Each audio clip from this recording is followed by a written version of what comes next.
Hi mga kodoks! So ngayon, maglilinis tayo ng aking bike. So kasi day off ko pa rin at gagamitin ko kasi yung bike ko sa next days for work. So kailangan ko linisan ang aking bike at saka lalagyan ko ng oil ang aking bike. Wow! So first time kong gawin to. So linisan natin yung bike tapos lagyan natin ng oil. Kasi napapansin ko lately medyo ano na siya eh. Yung chain niya kinakalawang na Oh my at God. medyo matigas na siyang i-cycle. So hopefully ubra tong oil.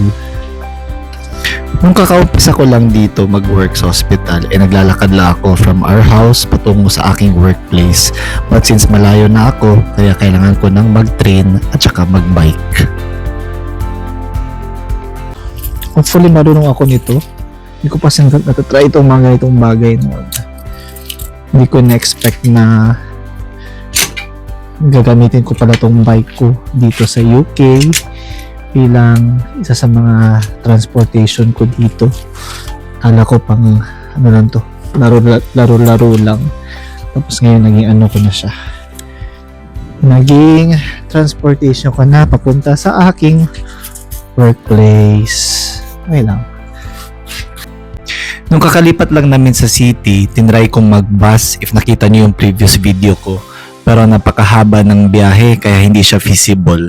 Kaya nakapag-decide ako na mag-train na lang at saka mag-bike kahit medyo mahal. So, sprayhan natin ng multi-surface cleaner. Isa natin. Try mo bang maglinis ng bike niyo? O maglagay ng ng oil. So dito sa UK guys, talaga ikaw lahat mula sa pagluluto, paglilinis, pag-aayos kasi hindi ka basta-basta makapag-hire dito ng kung sino-sino kasi mahal. So ikaw talaga lahat. So yun nga mga kodoks, yung contract ko di ba nag-end na nung December 2025. So yun yung exactly 1 year ko sa pag-work dito sa UK.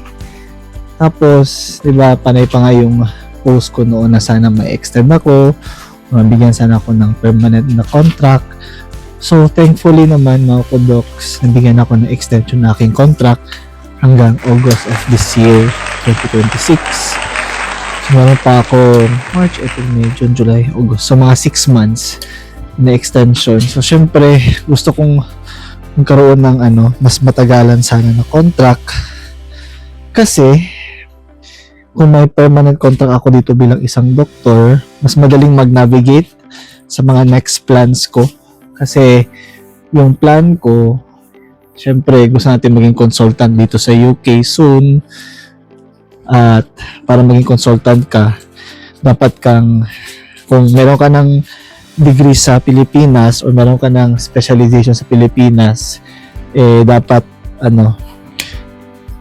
kahit na nakatapos ka na doon, consultant ka na doon sa specialty mo, kailangan mo pa rin bumalik sa training dito sa UK. Pero hindi mo na kailangan bumalik from first year of residency training dito. So yung pediatrics dito is 8 years mga kodoks. Makin mo kung babalikin ko yan, 8 years na naman ako mag-train. Pero okay lang naman siguro mag-train ulit kasi at least matututo ka sa sa system nila dito. At I think kaya ko pa namang mag-train. Hindi pa naman ako ganun katanda siguro.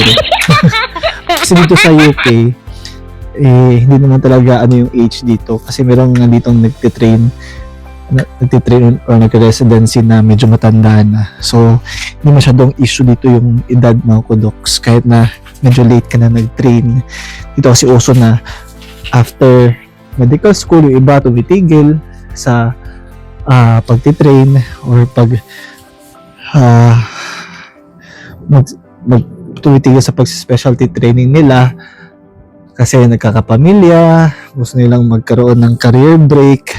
Saka pa sila babalik sa kanilang pagiging doktor or pagtitrain ulit sa desired nila na specialty. Kasi sa Pilipinas, pansin ko, talaga yung mga tao dyan, o yung mga doktor dun sa Pilipinas after ng medical school, talagang ano na, tuloy-tuloy na agad sa subspecialty training. Whereas dito, kahit na after medical school, titigil ka, after internship, titigil ka, normal lang siya na bagay. Hindi siya unusual na path. I think kung babalik ako ulit ng training, okay lang. Pero the thing is, kasi may natapos na ako na training sa Pilipinas, sa pediatrics. So, di na ako pwedeng bumalik sa first year of pediatric training. Kumbaga, overqualified na ako. So, yung dapat ko pasukan, yung tinatawag nila dito na HST or Higher Specialty Training. Which means na papasok ka sa kalagitnaan na ng training. So, 4th year or 3rd year. I think 4th year of pediatric residency training. So, 4 years na lang yung kakailanganin mo para maging consultant ka dito. So, yun yung goal ko. Kailangan kong pumasok ng higher specialty training dito sa UK. At para makuha ko yun. Kasi dito, hindi siya basta-basta na gusto kong mag-train, gusto kong mag-residency, mag-a-apply agad ako. Dito kasi, pahirapan yung pagpasok sa specialty training. Kailangan pa maghintay. I think, once lang yan in a year, yung higher specialty training na opening. Tapos, overall kasi yan sa UK, parang sabay-sabay lahat na mag-open yung training post. So, kailangan ka maghintay once a year. At hindi ka basta-basta na makakwalify sa desired place mo at saka specialty. So, hindi siya assurance kasi kailangan pang pumasa sa interview, kailangan ka umabot sa mga desired nila na criteria, requirements, at saka meron ding exam na kailangan ko rin kunin. So, medyo matagal siya na process kung gusto mong mag-residency training dito sa UK. So, while nandito ako sa current pediatric post ko na non-training as specialty doctor, mas maganda sana ideally if permanent yung post ko kasi hindi na ako kailangan na mag-alala na baka mawalan ako ng trabaho anytime kasi while tinatapos ko pa yung mga requirements for specialty training. So yan talaga yung ultimate goal sana ng mga kodoks na sana magkaroon tayo ng permanent post para kung sakaling gusto natin pumasok sa specialty training, hindi tayo masyadong magmamadali sa pag-comply ng requirements at meron tayong stable na job na kumikita tayo ng kahit pa paano malaki. So, yun mga kudoks. Pero dahil nga sa medyo pangit talaga yung yung political or yung climate dito ngayon sa UK in terms of jobs sa mga doktor. So, talagang pangit talaga yung mga nangyayari dito ngayon. Maraming walang trabaho, maraming hindi nakakapasok sa training after nila ng internship, hindi sila makakuha ng job, hindi sila makapasok sa desired training post nila or residency training. So talagang mahirap planuhin yung buhay. Kahit ngayon mga local dito nagrereklamo na kasi wala silang opportunity for training agad after ng internship nila or foundation years training.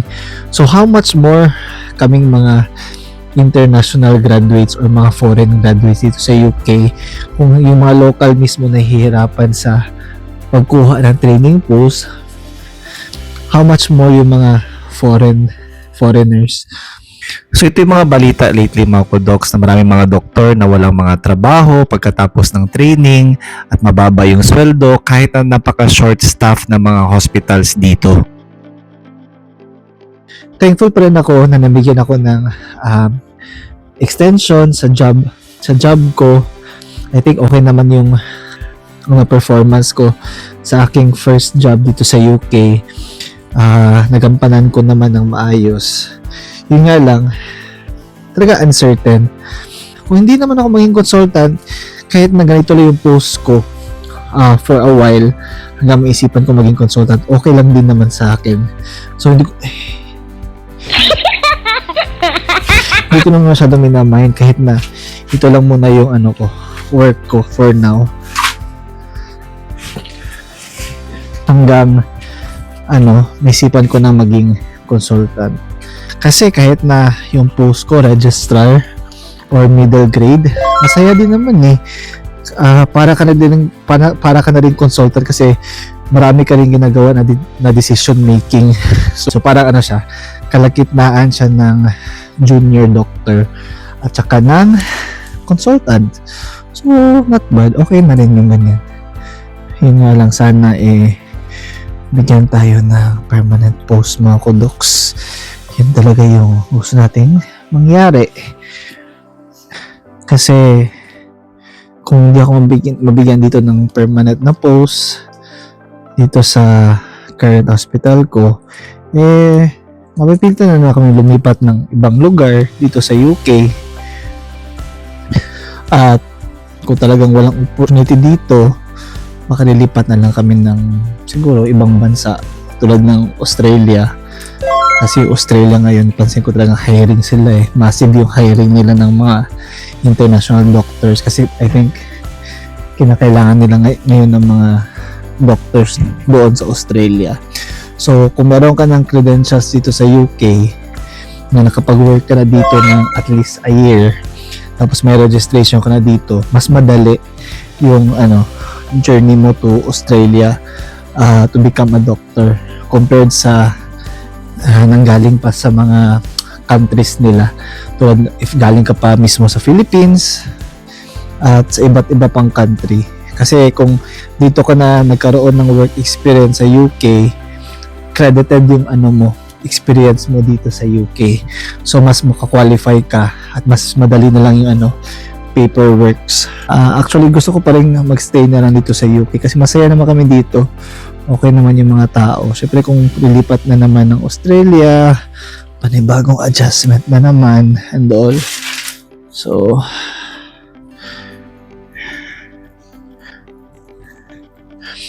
yun, okay na. Smooth na mga kudoks yung bike natin. Sana effective tong oil. Yan.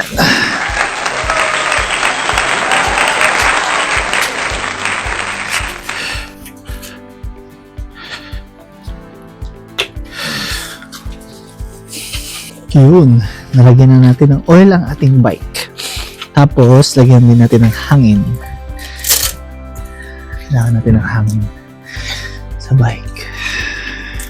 So, talagang sacrifice dito sa abroad mga kudoks.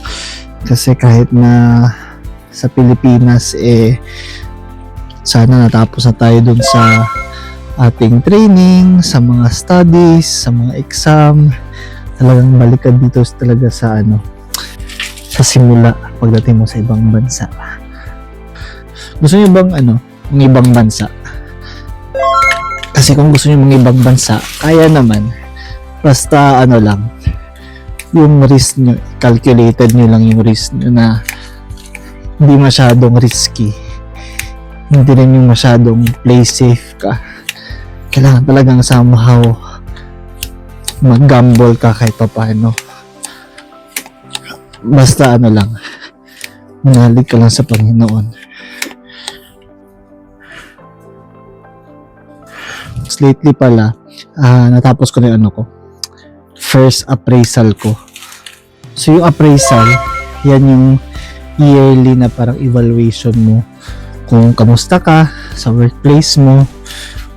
Talagang kinakamusta nila yung mo, overall performance mo, overall well-being mo, kung meron ka bang mga concerns, meron ka bang part sa work na nahihirapan ka, at kung paano sila makakatulong sa'yo para mag-improve ka at para maging mas effective ka na employee. So talaga may mga ganyan dito. Tinatawag nila na appraisal, kung saan tinutulungan ka nila. Dito yung appraisal, more or kung paano ka mag-improve at kung ano ba yung sa tingin mo na kailangan mong gawin para mas maging efficient ka sa work. Sabi ko nga nung before na nag-appraisal ako, takot ako kasi akala ko parang po-point out nila yung mga mali mo kung saan ka hindi magaling, kung saan ka hindi gusto ng mga kasamahan mo. Hindi ganun, more on ano siya, more on sa'yo on how to improve, and i-highlight nila yung mga good points mo at kung paano ka nila matutulungan along the way. So, tapos na tayo mga kudoks. Let's go. Nagawin natin ng kandado ang ating bike kasi tapos na tayo. Dito pala sa UK, mga kudoks, hindi mo pwede basta-basta iwanan yung bike mo na walang kandado. Talagang kailangan may kandado yung bike mo kasi maraming magnanakaw ng bike dito. So, thankful ako na safe naman so far yung bike natin.